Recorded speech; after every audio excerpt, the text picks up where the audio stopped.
বিধায়ক ডিলিমিটেশ্যন হোৱা অঞ্চলসমূহত সকলোবিলাক কাম কৰিব নোৱাৰিব। সাংসদ ইলেকশ্যন হোৱাৰ পিছত আমি নতুন নটিফিকেশ্যন দিম। তাৰ পিছত এজ এ MLA আপোনালোকে নতুন সমষ্টিবিলাকৰ উন্নয়নৰ কামসমূহ কৰিব পাৰিব। মই মুখ্যমন্ত্ৰী মহোদয়ক ক'লোঁ আমি ৰাইজৰ ওচৰলৈ যাবলৈ দুই এটা কাম কৰিব লাগিব, ৰাস্তা কেইটামান দিয়ক। এতিয়া মোটামুটি 9 কিলোমিটাৰমান ৰাস্তা আমাক চেংচন কৰি দিলে। সেইকাৰণে আঁচনিটো নামেই দিলে মুখ্যমন্ত্ৰী পকী পথ নিৰ্মাণ আঁচনি। এই আঁচনিৰ অধীনত মই কেইবাদিনো গাড়ীখন লৈ আগতে ৰাস্তা চিনি পোৱা নাছিলোঁ যে মই মোৰ সমষ্টিলৈকে পাই ইফালে যাব নোৱাৰোঁ। পূব নাগশংকৰ সীমা ক'লে এই নিজৰাপাৰীৰ সীমা, ইয়াৰ পৰা হিচাপ কৰি ফুকন চাঙলৈ যোৱা ৰাস্তাটো 4 কিলোমিটাৰ 400 মিটাৰ হয় মোটামুটি। এইখিনি ৰাস্তা পকী কৰি দিয়াৰ বাবে অনুৰোধ জনালোঁ। ইতিমধ্যে টেণ্ডাৰ হ'ল, কণ্ট্ৰেক্টৰক গম পালে পৱাল ফুকন আপোনালোকৰ ওচৰত আছে। আৰু এই ৰাস্তাটো কেনেকৈ বনাব এই বিষয়ে আলোচনা কৰোঁতে কিছুমানে ক'লে কি ক'লে এইটো ভাগি ভাগি যায়, আকৌ ইলেকশ্যন আহিবলৈ নাপাবই, আকৌ গাঁত মাৰিব লাগিব। সেইকাৰণে বহুতো অলপ আলোচনা কৰিলোঁ। ICBP পেভাৰ্ছ ব্লকৰ ৰাস্তা হ'ব নিজৰাপাৰাৰ পৰা ফুকন চাঙলৈকে। ইয়াৰ পিছত আৰু এটা ৰাস্তা আমি অনুমোদন দিলে নগদা চেণ্টাৰৰ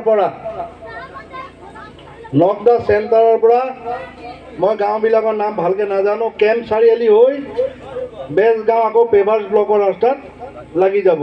এই দুটা ৰাস্তা এইবাৰ অনুমোদন দিলোঁ। আমি আনিব পাৰিলে এইটো স্পেচিয়েল পাৰ্মিশ্যন হিচাপে আমাক দিলে। সেইবাবে আজি এই দুইটা ৰাস্তা আধাৰশিলা স্থাপন কৰিবৰ বাবে মই আহিলোঁ। আপোনালোকে জানে এটা কাম আৰম্ভ কৰাৰ আগমুহূৰ্তত ৰাইজক অৱগত কৰিব লাগে, ফলক লগাব লাগে আৰু ফটো বিভাগীয় বিষয়ালৈ পঠাব লাগে। সেইবাবে মই আজি আহি আপোনালোকৰ ওচৰত আনুষ্ঠানিকভাৱে সেই আধাৰশিলা স্থাপন কৰিবলৈ আহিছোঁ। ইয়াত বিভিন্ন সমস্যা আছে। কোলা নদীৰ ওপৰত দলং আছে, সেই দলংখন বনাই দিয়াৰ প্ৰতিশ্ৰুতি মই দিছিলোঁ। ইতিমধ্যে দলংখন অনুমোদন হ'ল, খালি এটা সমস্যা আছে। সেই সমস্যাটো সমাধান আমি এতিয়ালৈকে কৰিব পৰা নাই, কিন্তু সমস্যাটোৰ সমাধান ওলাব। ফৰেষ্ট ডিপাৰ্টমেণ্টে কৈছে নহয় জানো, ফৰেষ্ট এণ্ড নামেৰি নেকি, নামেৰি ফৰেষ্ট ডিপাৰ্টমেণ্টে কৈছে কোলা নদী দলংখন য'ত আছে নামেৰি ৰিজাৰ্ভৰ ইক' চেঞ্চিটিভ জোনৰ 10 কিলোমিটাৰৰ ভিতৰত আছে। আজিকালি কম্পিউটাৰত চেক কৰিছে, হয় 10 কিলোমিটাৰৰ ভিতৰত আছে। নামেৰিটো বহুত দূৰ দেখা, কিন্তু এৰিয়েল ডিষ্টেঞ্চ 10 কিলোমিটাৰৰ ভিতৰত। সেইটোৰ NOC আনিবৰ বাবে আমি অলপ অসুবিধা পাইছোঁ। মাননীয় মুখ্যমন্ত্ৰী লাগি আছে NOC আনিবৰ কাৰণে। আকৌ কৈছে কিবা মনিটৰিং কমিটি কৰি দিব। মই দুইজনে ইঞ্জিনিয়াৰ SDO দুইজনেই আছে আমাৰ জিলাৰ, এখেত দুইজনেই বছ লোক নিৰ্মাণ বিভাগত। তেখেতক অনুৰোধ কৰিছোঁ যিখিনি কাম কৰিব লাগে আছে সোনকালে কৰিলে টেণ্ডাৰটো আৰম্ভ হ'ব। মই অকল মোৰ সমষ্টিতেই নহয়, দক্ষিণ পাৰে চতিয়াৰ দক্ষিণ অঞ্চলৰ 5খন দলঙত ইতিমধ্যে টেণ্ডাৰ প্ৰচেছ আৰম্ভ হ'ব আৰু এনেকুৱা সময়তে কাজিৰঙাৰ পৰাও এটা আপত্তি আহিল যে কাজিৰঙা ষষ্ঠ সংযোজনৰ 10 কিলোমিটাৰৰ ভিতৰত আছে।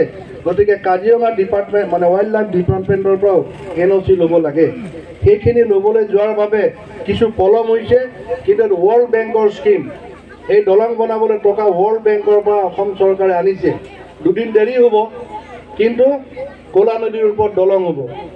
ইপিনে পাভৈৰ পৰা যদি ৰাস্তাটো 5.5 বহল হৈ লক্ষ্মণ বস্তিলৈকে আহিছে, আৰু লক্ষ্মণ বস্তিৰ পৰা এই ৰাস্তাটো চিধা আহিলে কোলা নদী দলং হৈ যোৱাৰ লগে লগে নগদাৰ আহি পেলাই বালিজিৰি হৈ চিৰুচালৈ যোৱাত সুবিধা হ'ব। ইতিমধ্যে ইটাখোলাৰ পৰা আৰু চিৰুচালেও ৰাস্তাটো ডাঙৰ হ'ব, ইতিমধ্যে তাৰ অনুমোদন হৈছে।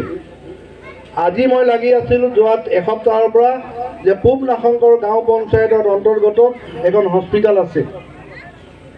হস্পিটেলতো আধাৰ অৰ্ধ নিৰ্মাণ হৈ আছে। মই আজি ৰাতিপুৱা খবৰ পালোঁ আমাৰ NRHM নেশ্যনেল ৰুৰেল হেল্থ মিছনৰ অধীনত সেই হস্পিটেল গৃহটো নিৰ্মাণ কৰি আছে। ঠিকাদাৰে মোক কথা দিছে, ইঞ্জিনিয়াৰে কথা দিছে, নেক্সট উইকত আহিব মোক লৈ আৰু সেই হস্পিটেলৰ কামো সম্পূৰ্ণ কৰিব। ইয়াৰ উপৰিও আৰু এখন সৰু দলং আছে, পঞ্চায়তে নিৰ্মাণ কৰি আছিলে। এইটো কি জেগা কয়, ঘাঁহিপাম আৰু ভেলৌগুৰি যিখন দলং সেইখনো টেণ্ডাৰ হ'ল সৰু দলংখন, কিন্তু ছিংগুল টেণ্ডাৰ পৰিল বাবে ৰিটেণ্ডাৰিং হৈছে। সেই দলংখনৰ কাষত আৰু এখন পকা দলং পঞ্চায়তে বনাইছে, খুব ধুনীয়াকৈ বনাইছে। দুইফালে কাম অলপ বাকী আছে।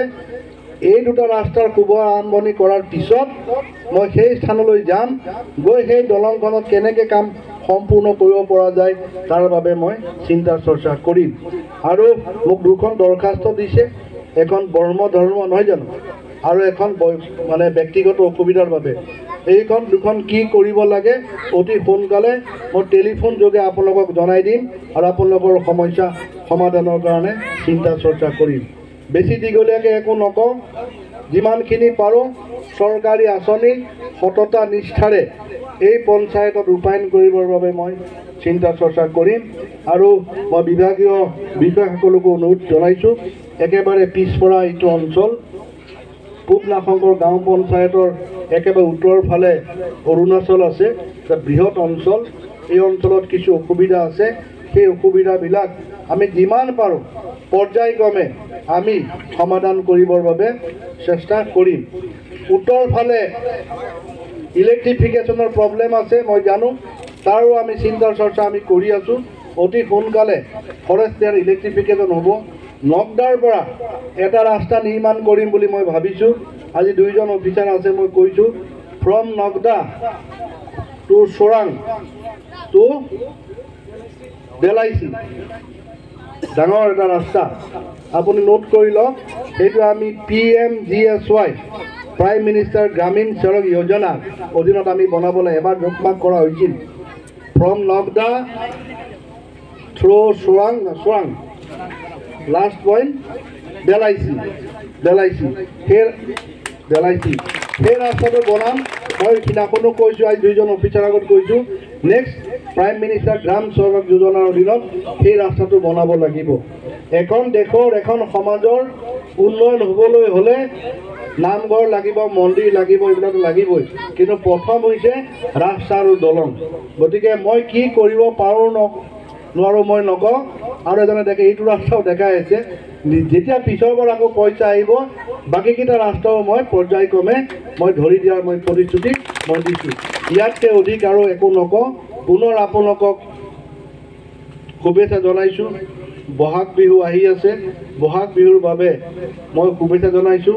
আৰু আমাৰো এটা বিহু আহিছে, আমাৰ বিহুটোৰ বাবে শুভেচ্ছা বিচাৰি মই মোৰ বক্তব্য সামৰণি মাৰিলোঁ। নমস্কাৰ।